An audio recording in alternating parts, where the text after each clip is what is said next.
నమస్తే. ప్రస్తుతం మనతో పాటు ప్రముఖ ఆధ్యాత్మికవేత్త, ఆస్ట్రాలజర్, బ్రహ్మశ్రీ శ్రీనివాసుల అనంతరామ శర్మ గారు మనతో ఉన్నారు. గురుగారితో మాట్లాడేద్దాం. గురుగారు నమస్కారం. నమస్కారం అండి. సింహార్పణ. గురుగారు, మే నెలలో కన్యారాశి వారి పరిస్థితి ఏంటి, ఎలా ఉంది? ఓవరాల్గా వీళ్ళ నెలంతా కూడా ఎలాంటి ఫలితాలు ఉండబోతున్నాయి వీళ్ళకి, కన్యారాశి వారికి? కన్యారాశి వారికి వచ్చేస్తే నిజంగా చెప్పాలి అంటే ఆశాజనకంగా ఉంది. ప్రతి పని కూడా విజయాన్ని సాధిస్తారు, అందులో ఎటువంటి సందేహం లేదు. వీరు అనుకున్న పనులు అనుకున్నట్లుగా నెరవేరుస్తారు. అది నెరవేర్చడం కూడా చాలా వేగంగా అవుతుంది. ఇంతకు ముందు కంటే ఈ నెలలో వీళ్ళ పరిస్థితి ఎట్లా ఉంటుందంటే ఆలస్యం ఎక్కడా కాదు. ఇవాళ అనుకున్నాము రాత్రికల్నే కావచ్చు ఆ పని, అంత వేగంగా అవుతాయి. లేదు అనుకుంటూ ఉండంగానే, ఇప్పుడు ఇట్లా మనం మాట్లాడుకుంటూ ఉండంగానే వచ్చి ఆ పని చేసి పెట్టి వెళ్ళిపోతారు. అరే ఇప్పుడేగా మనం అనుకుంది, ఇప్పుడేగా నేను నా భార్యతో డిస్కస్ చేస్తుంది, లేదా మా అమ్మతో డిస్కస్ చేస్తుంది, మా నాన్న ఇట్లా ఎవరితో అయితే డిస్కస్ చేస్తారో అప్పుడే నేను మనసులోది టక్కునైంది అన్నంత స్పీడ్గా వీళ్ళకు పనులు అవుతూ ఉంటాయి. అట్లని అనుకుంటూ కూర్చోమని కాదు, దానికి అంటే అంత ఆశాజనకంగా అంత బాగుంటుంది అని చెప్పడం నా ఉద్దేశం. అలా వీళ్ళకు బాగుంటుంది. కాబట్టి వీళ్ళు అసలు వెనక్కి తిరిగి చూడకుండా చక్కగా పొత్తు వ్యాపారాలు కావచ్చు అన్నీ చేయొచ్చు. వీళ్ళకి ఇంకా ఏం చెప్పాలంటే పెద్దల ఆస్తి కలిసి వస్తుంది, అది కూడా మామూలుగా ఉండదు.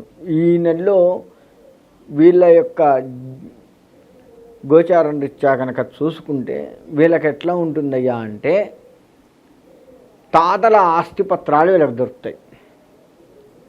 ఉదాహరణకు నాకు తాతల ఆస్తి దొరికింది, నా ప్లాటు నువ్వు కబ్జా చేసావు, నేను నీ మీద కేసేస్తాను, అది నాకే అనుకూలిస్తుంది, నువ్వు ఆల్రెడీ 5 అంతస్తుల బిల్డింగ్ కట్టావు, దాని మీద లావాదేవీలు చూసుకుంటూ నేను మరి కట్టాను కదా అంటాం, నువ్వు నాది కట్టావుగా అంటాం, కాస్త ఫైటింగ్ జరిగినా, నువ్వు నా ప్లేస్లో కట్టాను, మన ఇద్దరికి ఫైటింగ్ జరిగినా చివరికి విజయం నాది అవుతుంది.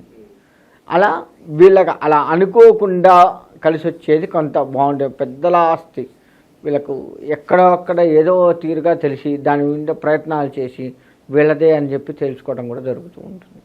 ఓకే, ఇక విద్యార్థుల పరిస్థితి గురువుగారు? విద్యార్థులు చక్కగా చదువుతారు, కాస్త చెప్పే విషయాల్ని పెడదోవన పెడతారు, అదొక్కటి ఉంది. విషయాన్ని దారి మళ్ళిస్తారు. ఎప్పుడు చెప్పే సోదైన చదువు చదువు అంటాడు, ఇంతకంటే ఏం చదువుతాం, ఈ టైపు ఆలోచనలు వస్తాయే తప్ప నిజంగా చెప్తున్నాడు మనం ఆల్రెడీ మంచిగా చదువుతున్నాము, ఈయన చెప్పింది కూడా ఆలోచించి ఇంకా బాగా చదివితే. ఇప్పుడు స్టైల్స్ చెప్తారు, ఇట్లా కాకుండా ఇట్లా చదువు, ఈ తెల్లవారుజామున చదువు ఇంకా బాగుంటుంది, లేదు దీన్ని ఈ థీరీ కాకుండా ఈ థీరీలో చేస్తుడు అని చెప్పేసి అనుభవం ఉన్న వాళ్ళు చెప్తే అదే సోది ఏముంది మనకు తెలీదా, ఆల్రెడీ మనం ఫస్ట్ ర్యాంక్, దాన్ని ఆ ఫస్ట్ ర్యాంకుని కాపాడుకోవాలనే ఆలోచన కంటే వీడు సోది ఎక్కువ చెప్తున్నాడు అనే ఆలోచన వీళ్ళకి ఎక్కువగా ఉంటుంది.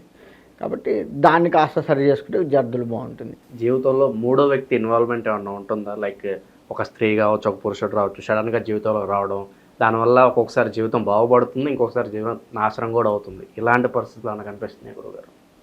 అలాంటివి లెక్క వేస్తే ఈ రాశి వారిలో 90% కనపడుతుంది. 10% మనం చెప్పలేము, కానీ 90% కూడా ఇంకా పబ్లిక్గా చెప్పాలి అంటే పెళ్ళి కాని వారికి ఇది ఎక్కువగా కనపడుతుంది, పెళ్ళి అయిన వారికి కూడా పక్కన వాళ్ళ ఆకర్షణ ఎక్కువగా ఉంటుంది. దీనివల్ల కొంత ఇబ్బందులు పడేది కూడా కనపడుతుంది. అంటే బయటపడతారు. ఇప్పుడు నేను ఒక అమ్మాయిని ప్రేమిస్తున్నాను, నేను చెప్పొద్దు అనుకుంటూనే నన్ను అబ్జర్వ్ చేస్తున్నట్టుగా నా తల్లిదండ్రులు చెప్పేస్తారు. తద్వారా నా విషయం బయటపడి దాని మీద కాస్త మన ఇంట్లో గొడవలు అయ్యి చివరికి అది ఒప్పుకోవటము, లేదు అది తప్పురా నాయన, మన కులం కాదు, మన గోత్రం కాదు, ఎందుకురా నాయన ఇట్టండి అని చెప్పి సర్ది చెప్పి దాన్ని విడగొట్టడం పూర్తి స్థాయిలో. ఆ అమ్మాయి వైపు కూడా అలానే జరిగి చివరికి ఆ అమ్మాయికి తొందరగా పెళ్లి చేసి పంపిస్తారు. ఇట్లయితే మళ్ళీ ముందు కష్టం, వీళ్ళిద్దరు ఏదో చేసేటట్టున్నారు అని ఇలా అవుతుంది. కొన్ని సందర్భాల్లో వీళ్ళు ఉన్న స్థాయిని దాటి ముందుకు వెళ్తారు. ఇక లోతుగా చెప్పాలంటే కడుపు కూడా చేస్తారు, తెచ్చుకుంటారు, చేస్తారు, రెండు జరుగుతాయి. ఓకే, అప్పుడు బయటపడుతుంది. అప్పుడు బయటపడి పెద్ద గోళ్ళు అయ్యి ఇంకా చికాకు ఎక్కువ అవుతుంది. ఈ విధమైనటువంటి కష్టాలు ఈ రాశి వారిలో కనపడుతూ ఉన్నాయి. కాస్త ఆల్రెడీ వివాహితం అయినటువంటి వాళ్ళు ఇతర వ్యవహారాలు నడిపించేది కూడా కనపడుతూ ఉంది. తద్వారా వీళ్ళు మీడియా దాకా కూడా పోయే సూచనలు కనబడుతూ ఉన్నాయి. ఇక శుభకార్యాలు లాంటివి ఏమన్నా జరగడానికి ఆస్కారం ఉన్న స్కోప్ ఏమైనా కనిపిస్తుంది గురువు? శుభకార్యాలు చేస్తారు.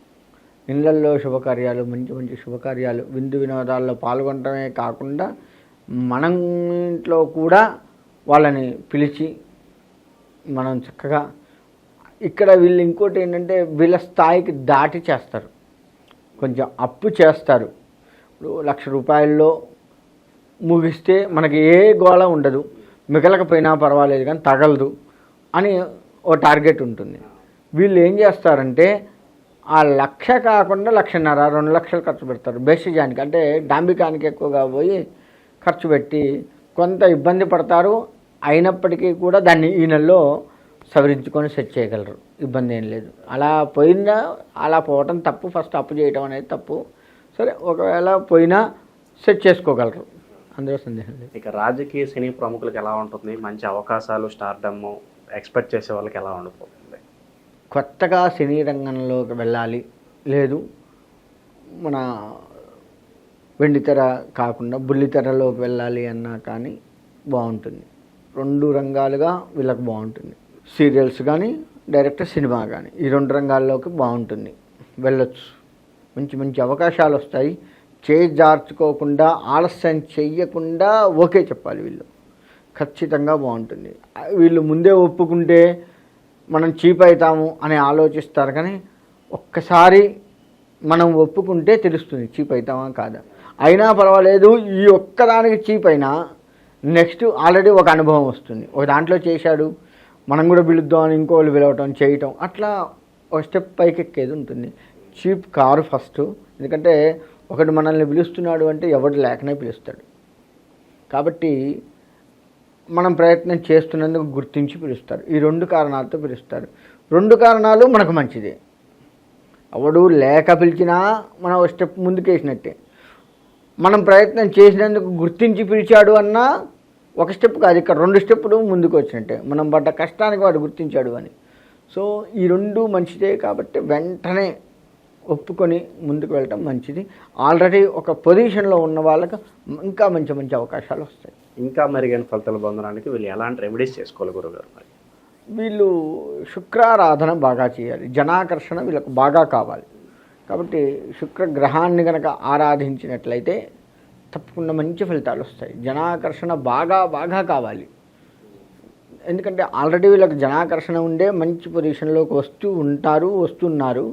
దాన్ని ఇంకా పెంచుకుంటే ఇంకా బాగుంటుంది. ఇప్పుడు ఎట్లా ఉంటుందంటే వీళ్ళ పరిస్థితి, ఈ రాశి ఓవరాల్గా నేను వీసా అప్లై చేశాను, నువ్వు వచ్చావు అధికారికంగా, నన్ను ఎంక్వైరీ చేస్తావు, ఒకడు బాగుందంటాడు, ఒకడు పర్వాలేదు అంటాడు. ఆ పర్వాలేదు అనేది పట్టుకుంటారు.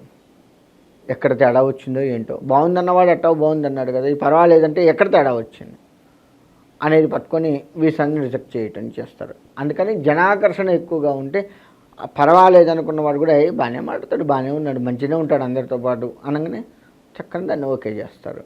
అంటే ఎగ్జాంపుల్కి దాన్ని చెప్పడం జరిగింది. మనకి మే నెల అంటేనే వైశాఖ మాసంతో కూడుకొని వస్తుంది. వైశాఖ మాసంలో నారసింహస్వామి వారి ఆరాధన ప్రాముఖ్యత వహించి ఉంది. కాబట్టి అన్ని రాశుల వారు కూడాను ఈ మే నెలలో విష్ణుమూర్తి ఆరాధన, మనకి శత్రు సంహరణ బాగా కావాలి, దానికోసం నారసింహస్వామి ఆరాధన చేస్తూనే విష్ణువుకు సంబంధించి ఈ నెల మొత్తం కూడా ఆరాధన బాగా చేసినట్లయితే మంచి ఫలితాన్ని ఇస్తూ ఉంటుంది. అంతేకాకుండా మే నెలలో చేయాల్సిన దానాలు, అంటే వైశాఖ మాసంలో మన శాస్త్రం కొన్ని దానాలు చేయమని చెప్పింది. అంటే వస్త్రదానము, నీటి దానము, నీళ్లు కూడా వైశాఖ మాసంలో దాహార్తి తీరుస్తూ ఉంటాయి కాబట్టి అటువంటి దానము, అంతేకాకుండా ఛత్రదానము, చెప్పులు దానము, ఇటువంటివన్నీ కూడా పాదుక దానం అంటారు. ఇటువంటి దానాలు కొన్ని చెప్పబడి ఉన్నాయి. వాటిని కనుక తెలుసుకొని చేసినట్లయితే తప్పకుండా అన్ని రాశుల వారికి ఈ దాన ఫలితం మనకి అంది వాటి నుంచి కాస్త మనం ఉపశమనం పొందే అవకాశం ఉంటుంది. కాబట్టి అన్ని రాశుల వారు కూడాను ఈ నెలలో దానాలు చేస్తూ విష్ణుమూర్తి ఆరాధన బాగా చేసినట్లయితే విష్ణువు ప్రీతిగా మనం ఏది చేసినా సరే మన యొక్క కష్టాన్ని ఆయన తీసివేసి, మన శత్రువుల్ని ఆయన తీసివేసి, మనల్ని పెడదోవ పట్టకుండా మనకి కూడా స్వామివారి యొక్క అండదండలు ఉండి చక్కగా మన ఈ మే నెలలో వచ్చే ఒడిదుడుకులు ఏవైతే ఉన్నాయో అవన్నీ కూడాను బయటపడటానికి విష్ణు ఆరాధన ఎంతైనా మంచిది. కాబట్టి అందరూ కూడా ఈ విధంగా చేసుకోండి. మీ జాతక ఫలితాలను పట్టి మనం ఇప్పటివరకు చెప్పుకున్నాం కదా, దాంట్లో మన జన్మకుండలు ఎలా ఉంది ఏంటి చూసి దానికి ఏమైనా పరిహారాలు అంటే మీ దగ్గరలో ఉన్నటువంటి వేద పండితులను ఎవరినైనా సంప్రదించినా, లేదు మమ్మల్ని సంప్రదించినా సరే దానికి చక్కటి పరిష్కారాలు చూసి పరిష్కారం చేసి మీకు మంచి ఫలితాన్ని అందివచ్చు. కాబట్టి ఆ విధంగా చేసుకొని అందరూ కూడా శుభంగా చక్కగా ఉండాలని కోరుకుంటున్నాను.